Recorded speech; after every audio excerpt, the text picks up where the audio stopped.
আপনার ফেসবুক অ্যাকাউন্টে রিচ বাড়াইতে চান একদম ঝড়ের গতিতে, তাহলে এই ভিডিওটা আপনার জন্য। ঠিক আছে, আপনি একদম ঠিক ভিডিওতে ক্লিক করছেন। তো হ্যাঁ গাইস, আসসালামু আলাইকুম। আজকের ভিডিওর ভিতরে দেখাবো একদম গুরুত্বপূর্ণ একটা ইনফরমেশন। ঠিক আছে, তো আপনারা যাদের অ্যাকাউন্টে রিচ ডাউন হয়ে গেছে তাদের জন্য এই ভিডিওটা খুবই হেল্পফুল হবে।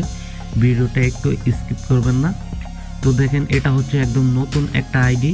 তো এটাতে ফলোয়ার হচ্ছে 256 আর হচ্ছে এটাতে পোস্ট হয়েছে অনলি 143। ঠিক আছে, তো আমি এখন ড্যাশবোর্ডের ভিতরে ঢুকছি। ঢোকার পরে আমি দেখাচ্ছি এই আইডিতে এত দ্রুত কিভাবে রিচ গেইন করছি। ঠিক আছে, তো এটার ভিতরে রিচ এখন চলতে আছে 1,80,311। তো এটা হচ্ছে একদম নতুন একটা আইডি, মাত্র 15 দিন হয়েছে খুলছি।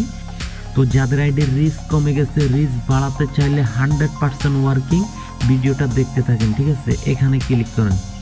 এখানে ক্লিক করার পরে হচ্ছে আবার এখানে ক্লিক করেন। তো ভিউয়ার্স, গেম কিন্তু এখানেই।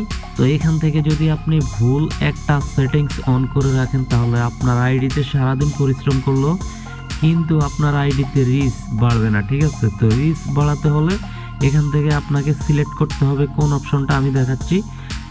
Rich more people, build my community, maximize earning, get quick star on Facebook. ঠিক আছে, তো আপনার আইডিটা যত দ্রুত মানুষের সামনে দৌড়াবে ততই আপনার আইডির রিচ বেড়ে যাবে। ঠিক আছে, রিচ বাড়বে, আপনার আইডির এঙ্গেজমেন্ট বাড়বে, আর হচ্ছে আপনার আইডির যত ভিউ আসবে ততই তো আপনার আর্নিংটা বেড়ে যাবে। ঠিক আছে, তো আমি সাজেস্ট করব আপনাকে এখান থেকে রিচ মোর পিপল, এটাতেই আপনাকে সিলেক্ট করতে হবে। এখান থেকে সিলেক্ট করার পরে যে আপডেট বাটন, এটাতে ক্লিক করে দিবেন। ঠিক আছে, ক্লিক করে দেওয়ার পরে আপনার আইডির এখন সেটিংসটা আছে একদম পারফেক্টভাবে। তো আপনার আইডিতে কিন্তু ভিউজ বেড়ে যাবে। ঠিক আছে, তো এই সেটিংসটা আপনারা কিন্তু অন করে নেবেন।